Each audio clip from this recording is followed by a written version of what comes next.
In today's episode, Applied Storytelling, a simple formula to tell more stories more often, by Victor Odasnac. Welcome to our deep dive today.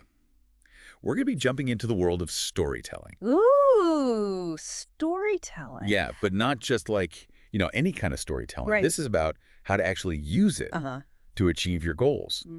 And our guide for this whole thing is Victor Odasnac's book, Applied Storytelling. Have you heard of this one? Yeah, I've heard of it. I haven't read it yet, but Okay, well, one of the things I really liked right off the bat yeah. is it really emphasizes that storytelling is a skill. Mm-hmm. You can learn. Yeah. It's not some like magical talent you're Right. born with. Yeah, I agree with that. I think that's one of the things that holds a lot of people back from even trying. They Right. think, oh, I'm just not a storyteller. Totally. And you know what's funny? Is that Odasnac himself, he wasn't a natural storyteller. He was actually kind of intimidated by it at first. Oh, wow. But he was so fascinated by how stories work Yeah. that he developed all these techniques, and that's what he shares in the book. It's interesting how, things we're initially intimidated by can become the things we're most passionate about. Yeah, absolutely. So that's the cool thing about this book. Yeah. If you've ever felt like, oh, I'm just not a good storyteller, well, this book is here to tell you. You could totally change that. Yeah, you can learn it like any other skill. Exactly. Right.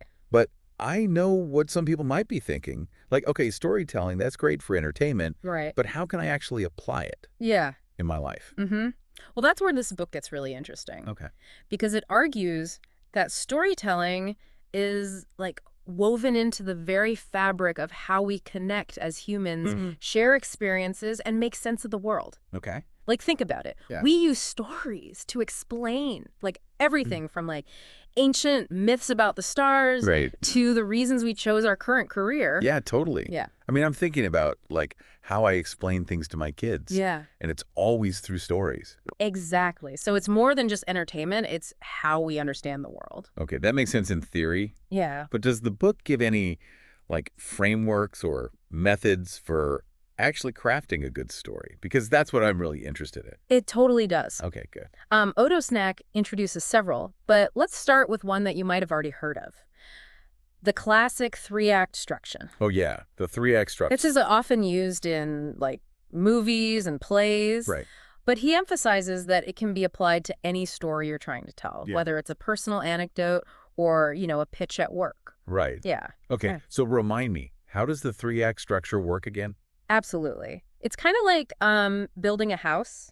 Okay. You start with the setup, which is laying the foundation. Okay. You introduce the characters, Right. the setting, give us context, and then comes the inciting incident. Okay. This is the event that throws everything into motion Uh-huh. and kind of kicks off the main conflict. Okay, so it's things are going along, Right. and then bam, something happens. Exactly. It disrupts the status quo. Right. And that leads us to The the confrontation. This is the bulk of the story, Yeah. the rising action as the tension builds towards the climax. Yeah. It's where we see the characters facing obstacles, Okay. making decisions that are, moving them towards that confrontation. Ooh, the climax. That's always the most exciting part when Yeah. everything comes to a head. Exactly. And then after that, we get to the resolution, Okay. and this is where the conflict is resolved. Uh-huh. We see the consequences of, all the actions that happened before. Right. It's where the story wraps up. Okay. And we often see maybe a transformation in the characters or a new understanding of the situation. So it's like a journey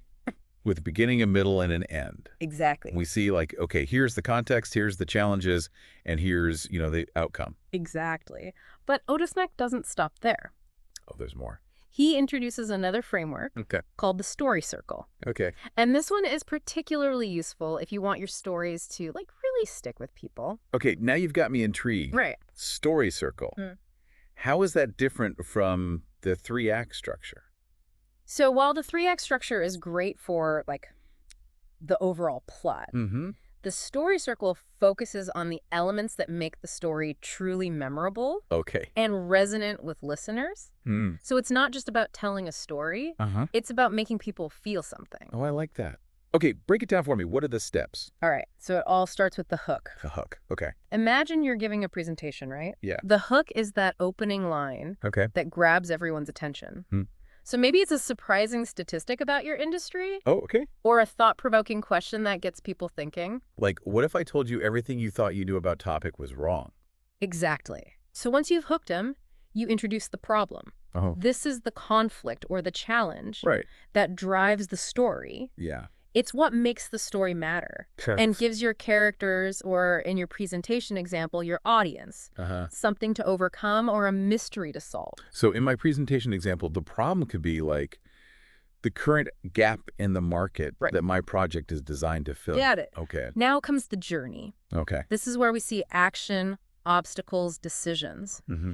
Think about those slides in your presentation where you lay out your research, your process, the hurdles you overcame. Okay. You're taking the audience on a journey with you. Okay. Yeah, that makes sense. And then all of this leads to the climax, Da-da-da. right, where the tension peaks. Okay. So in a presentation, that might be the moment you like unveil your solution. The aha moment. Exactly. But the story circle goes a step further. Okay. After the climax, we have the resolution, where the conflict is settled. So Yeah. in your presentation, this is where you show how your solution addresses the problem. Okay. You're tying up loose ends. So it's not just about presenting the solution. Right, It's about right. showing how it fits into the bigger picture. Precisely.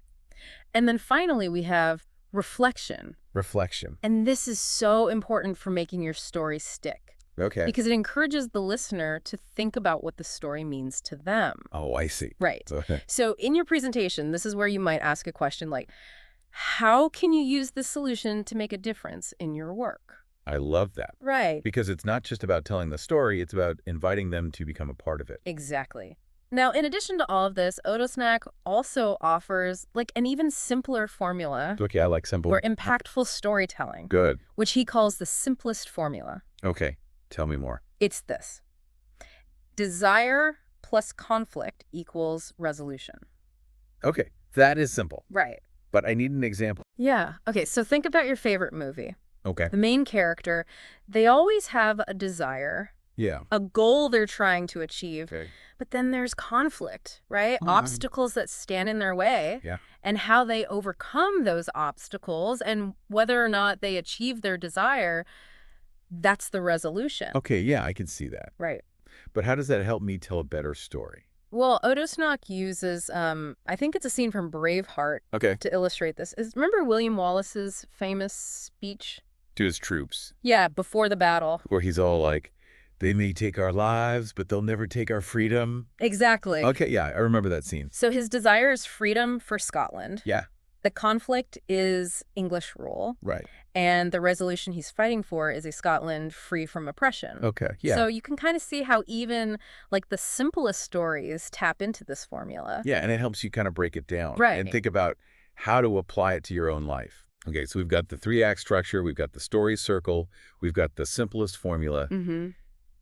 Does Odasnac give us like tips on how we can actually use these in different areas of our life? Because that's what I'm really interested in. He does. In fact, that's a big part of what makes applied storytelling so useful. Okay, good, because that's, I feel like, where I get stuck a lot of times. It's like Right. I understand the theory, Yeah. but then it's like, okay, now what? How do I actually use this? Exactly. So that's what I'm excited to dive into. Well, then let's move on to part 2. Okay. Where we'll explore how you can use these storytelling techniques in specific situations Yes. to become a more effective communicator, a stronger leader, and maybe even, a better version of yourself. I like that. Yeah, so stay tuned Right, I'm ready. for part 2. Let's do it. Welcome back to our deep dive into applied storytelling. We just talked about some key frameworks for storytelling. Yeah, the 3-act structure, the story circle, the simplest formula. Exactly. But now it's time to actually, start using them. Okay, yes. Because I think that's where I get stuck sometimes. It's like, okay, I get the theory, but how do I actually put it into practice? Right. It's one thing to understand the framework, Yeah, but it's another to actually be able to craft a compelling story. totally. So where do we even begin? Like, what's step 1? Well, Odasnac stresses the importance of deliberate practice. Okay. And remember those 4 stages we talked about earlier? Remind me. So it starts with like unconscious incompetence, where you're not even aware that you're not good at something. Right. Blissful ignorance. Right. And then you move to conscious incompetence, which is where you're like, oh, okay, I'm not good at this. You become aware of your, like, lack of skill. Exactly. And then from there, you move to conscious competence, where you're putting in the effort, you're practicing, and you're starting to see some improvement. You're getting better, but it still takes effort. Exactly. And then finally, you reach unconscious competence. Ooh, the holy grail. Right, where it just becomes second nature. Like you don't even have to think about it anymore. Right. And that's where the real magic happens. Okay, so it's not just about reading this book and like absorbing the information. Right. It's about actually trying these things out in my daily life. Exactly. It's about actively working to improve your storytelling skills. Okay, I can commit to that. Right. But let's talk about the actual like crafting of a good story. Yeah. Like what are some key elements that make a story truly captivating? Because we've all sat through those presentations or conversations where it's like, okay, I'm getting the facts, but I'm not feeling it. Oh, absolutely. So how do I avoid being that person? Well, one thing that Odasnac really highlights is the power of emotional depth. Okay, emotional depth. Yeah. Think about it. The stories that stay with you, the ones you tell and retell, they usually have a strong emotional core. Yeah, they make you feel something. Exactly. Like those videos of soldiers returning home and surprising their families. Yes. Ooh, gets me every time. Those are the stories that resonate, the ones that connect on a deeper level. Okay, I get it. But how do I infuse my stories with that kind of emotion, especially if I'm like talking about something that's not inherently, tear-jerking? Right. Well, Odasnac suggests tapping into universal human experiences, things like joy, sorrow, fear, love, anger. Mm-hmm.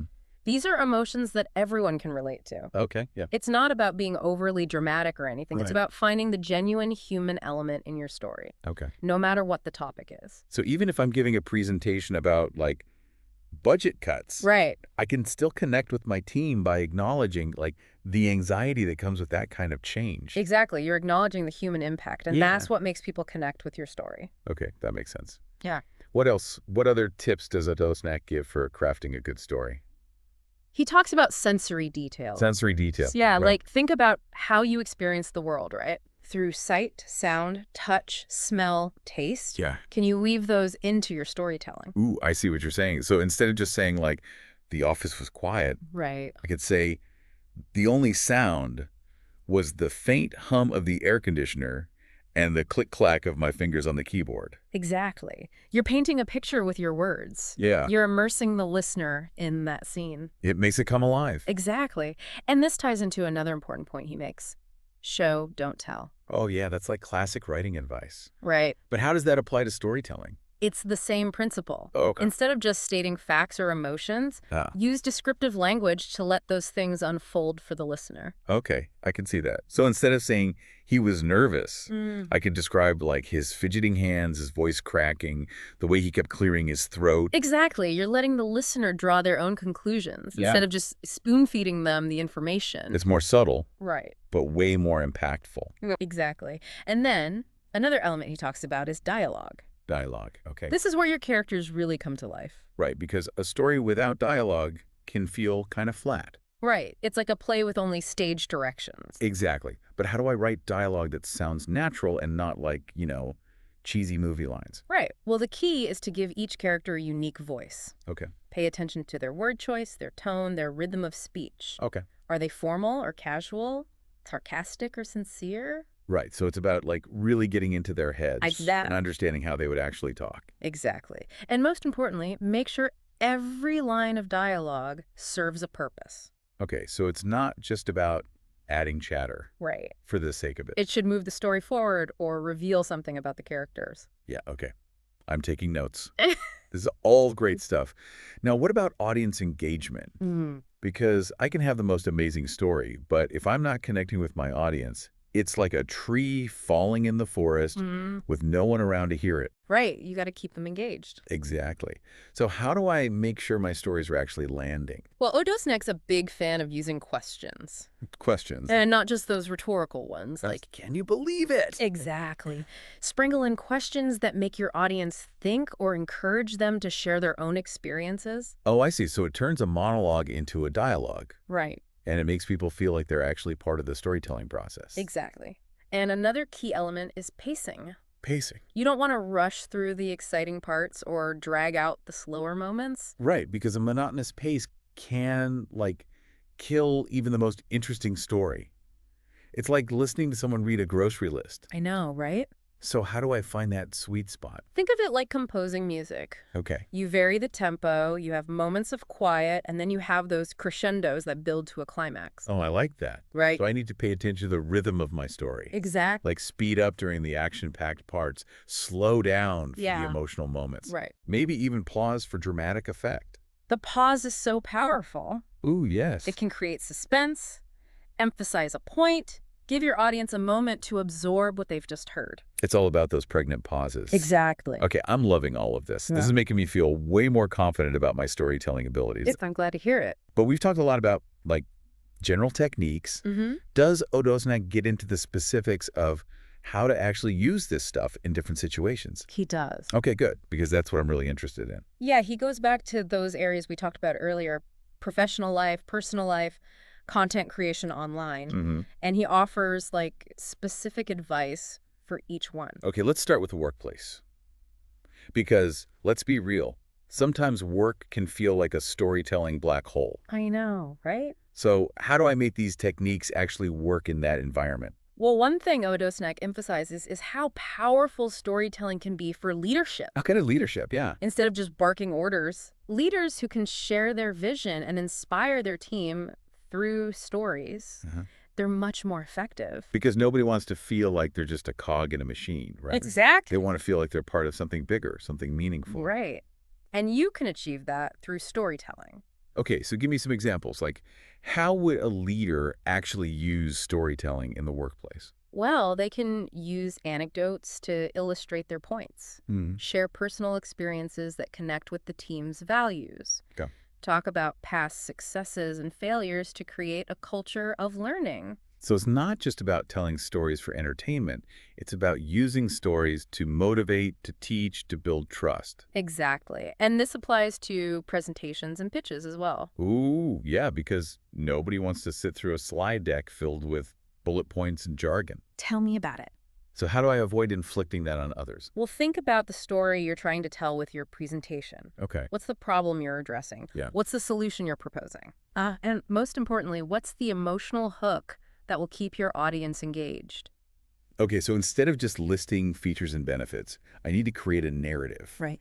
A journey that my audience can follow along with. Exactly. And don't forget about visuals. Visuals, okay? And images, videos, even props can really enhance your storytelling. Yeah, it's like turning a presentation into a mini-movie. Exactly. Okay, I like it. Yeah. Now, what about building a brand narrative? Yeah. Because that's something I've been thinking a lot about lately. Yeah, that's a big one. How does storytelling come into play there? Remember that quote Odasnac uses? People don't buy what you do, they buy why you do it. Oh, yeah, that's a good one. Right. So your brand narrative is your why. Yeah. It's the story that explains what you stand for, what makes you unique, why people should care. Yeah, because we're bombarded with brands every day. Right. It's the ones with a compelling story that actually stand out from the noise. Exactly. So Odasnac suggests sharing your origin story. Like how the company was founded. Yeah. Or highlighting challenges you've overcome. Okay. Showcasing customer success stories. Right. So it's like you're inviting people to become a part of your journey, Exactly. not just consumers of your product. Exactly. And this same approach can be applied to social media. Okay, social media, that's a whole other beast. I know, right? But I'm listening. So think about how you can use your content to tell your brand's story Okay. in a way that resonates with your audience. So it's not just about posting, like, random updates or memes. Right. It's about strategically crafting a narrative Exactly. that unfolds over time. Right. And builds that connection with your followers. Okay, so what are some tips for doing that effectively? Well, Odasnac suggests using a variety of formats. Like photos, videos, stories. Exactly. Okay. You know, keep things interesting and, most importantly, be authentic. Okay, authenticity, that's huge. Right. Share behind-the-scenes glimpses, personal anecdotes, even moments of vulnerability. So it's about being real, relatable, human. Because people can spot a fake from a mile away. Especially online. Okay, that's all great advice for, the professional world and the online world. Mm-hmm. But what about my personal life? How do I use these storytelling techniques to connect with my family and friends on a deeper level? Well, when it comes to family, Odasnac suggests creating rituals around storytelling. Ooh, rituals. I like that. Yeah, maybe it's sharing stories at the dinner table, Yes. reminiscing over old photo albums, Uh-huh. maybe even recording family history through video interviews. That's a good idea. I'm meaning to interview my grandparents. Yeah, it's a great way to preserve those stories. It's about making storytelling a regular part of family life. Exactly. Yeah. Not just something you do, like on holidays. Right. And remember the power of active listening. Oh, yeah, that's so important. When someone is sharing a story, really pay attention, ask questions, show that you're engaged. It's about creating that space where everyone feels heard and valued. Exactly. And those stories can be passed down through generations.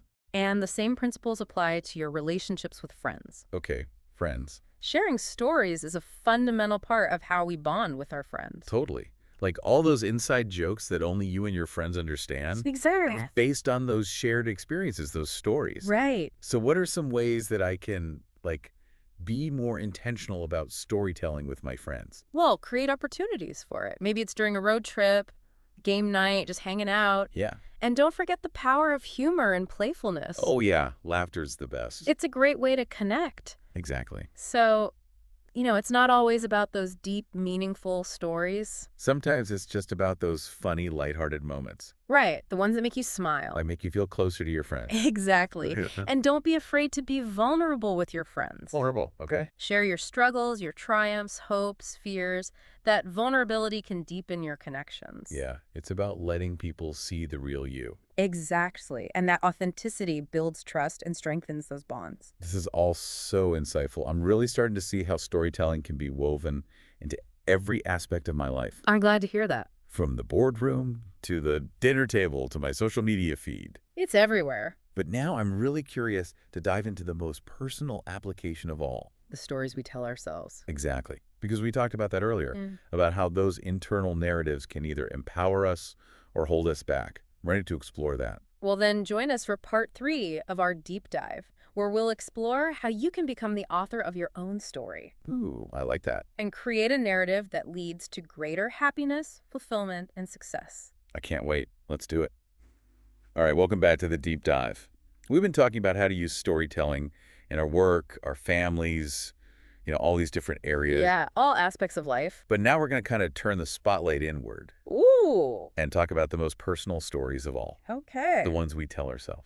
This is where it gets really interesting. Right. Because we all have these inner narratives running in the background, shaping how we see ourselves, our abilities. So it's not just about the stories we tell other people. Right. It's about that constant chatter in our own heads. Exactly. That little voice that's always commenting on everything we do. Right. And the thing is, those stories, they're powerful. Yeah. They can really lift us up or they can hold us back. Depending on what they're saying. Depending on what they're saying. Right. Because if you're constantly telling yourself, I'm not good enough. Right. Or I'm going to mess this up, it's going to be pretty tough to move forward. Exactly. And the tricky part is a lot of times we're not even aware of these stories. Oh, that's so true. They're so ingrained in our thinking. Yeah, and they're like background noise. Yeah, exactly. It's like we're living in a movie that we wrote and directed ourselves. I love that. But we're so caught up in the plot, Yeah. we forget that we can change the script. Okay, so how do we become aware of these stories in the first place? That's a great question.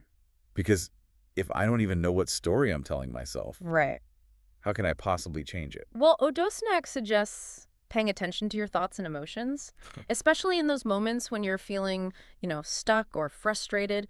Ask yourself, what story am I telling myself right now about the situation, about my abilities, about the people involved? So it's about noticing those patterns, those recurring themes. Right. Like maybe I always think I'm going to get rejected when I apply for a new job. Exactly. Or every time I have to give a presentation, I'm convinced I'm going to totally bomb. Right. You start to see those negative stories that are holding you back. Okay, and then once you've identified them, what's next? Well, then you can start to question them. Okay, Odasnac calls this putting your beliefs on trial.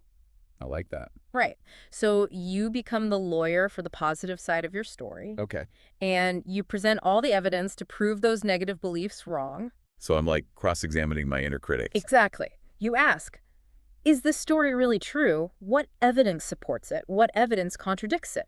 And I bet when you really start to examine those negative beliefs, you realize that a lot of them are just based on like assumptions. Right, not facts. Yeah. Okay, so once I've kind of poked some holes in that negative story, what do I do then? Well, then you start to replace it with a more empowering one. Okay, so it's not enough to just, like, get rid of the negative. Right. You have to actively replace it with something positive. Exactly. And one of the things that Odasnac talks about is using positive affirmations. Affirmations. Ah. Okay, I've heard of those, but honestly, I'm a little skeptical. Do they really work? Well, they're not magic, Okay, but good. there's actually neuroscience behind it. Oh, really? Yeah, our brains are constantly rewiring themselves Oh. based on our thoughts and experiences. Okay. So by repeating positive affirmations, you're basically training your brain to believe these new, more positive stories. So it's like creating a new groove in a record. Yeah, I like that. The more you play it, the deeper that groove becomes. Exactly. And eventually it becomes the dominant track. And that's what you want, right? Yeah. You want those positive stories to become the dominant ones. So it's not about ignoring the negative or pretending everything's perfect. Right. It's about consciously choosing to focus on those strengths and the possibilities for growth. Exactly. And one really practical way to do this is to keep a journal of your successes. Oh, a journal, okay. Yeah, like a brag book for your inner critic. I like that. So you write down all your wins, big or small. Okay. It could be something as simple as like completing a challenging task at work Yeah. or sticking to your workout routine. Okay. The point is to regularly remind yourself of what you're capable of. It's like building evidence Right. for that positive self-story. Exactly. You're proving to yourself that you're competent, resilient, worthy of success. And along with journaling, Odasnac encourages using visualization. Visualization, I've heard about that, but I'm not really sure how to do it. Well, the idea is to create a vivid mental picture of yourself achieving your goals, Okay. living the life you want. So like I close my eyes and I imagine myself, giving that killer presentation. Exactly. Or finally finishing that book I've been working on. Right. And the thing is, your brain often can't tell the difference between a real experience and a vividly imagined one. Oh, wow. So by practicing visualization regularly, Yeah. you're basically creating a blueprint for your future. So it's like planting seeds in my subconscious mind. I like that. And by nurturing them with my imagination, I'm giving them the best chance to grow. Exactly. Now, all this inner work is important. Yeah. But Odasnac stresses that it's not enough to just think positive thoughts. Right, you got to walk the walk. You have to take action, Okay. align with those new stories you're telling yourself. Yeah, because actions speak louder than words, even when those words are coming from your own mind. Exactly. Every time you take a step towards your goals, you're proving to yourself that those new positive stories are true. It's like a self-fulfilling prophecy. Right. You start believing in yourself, you take action based on that belief, and then you see results that reinforce that positive story. Exactly. And finally, be patient with yourself. Oh, yeah, that's important. This stuff takes time. Yeah. It takes effort. There will be setbacks. There will be moments of doubt. Oh, for sure. But the key is to keep practicing, keep believing in yourself, and never give up on that story you want to create. It's a journey, not a destination, right? Exactly. And sometimes the most powerful stories are the ones about overcoming challenges and emerging even stronger on the other side. Well said. Well, that brings us to the end of our deep dive into applied storytelling. I feel like we covered a lot. We did. We talked about those basic frameworks. Yeah. The 3-act structure, the story circle, that simplest formula. Mm-hmm. And we talked about how you can use these techniques to be a better leader, to connect more deeply with your family and friends, to even craft a compelling brand narrative online. And most importantly, to become the author of your own story. Exactly. Yeah. And I don't know about you, but I'm feeling really inspired. Me too. Like I have a whole new set of tools. Yeah. Not only to become a better communicator, but also to just create a more fulfilling and meaningful life story. I think that's the key takeaway here, right? Yeah. That storytelling isn't just about entertainment. Uh-huh. It's a powerful tool for personal growth and transformation. Absolutely. And if you enjoyed this deep dive and you want to learn more, Yeah. definitely check out Victor Odasnac's book, Applied Storytelling. It's a great resource. It's full of even more insights and practical advice that can really help you harness the power of stories. So go check it out. And in the meantime, keep exploring, keep learning, and keep telling your stories. Yeah. The world needs to hear them. Thanks for joining us on the deep dive. We'll see you next time. You've listened to our latest episode of Right Here, Right Now,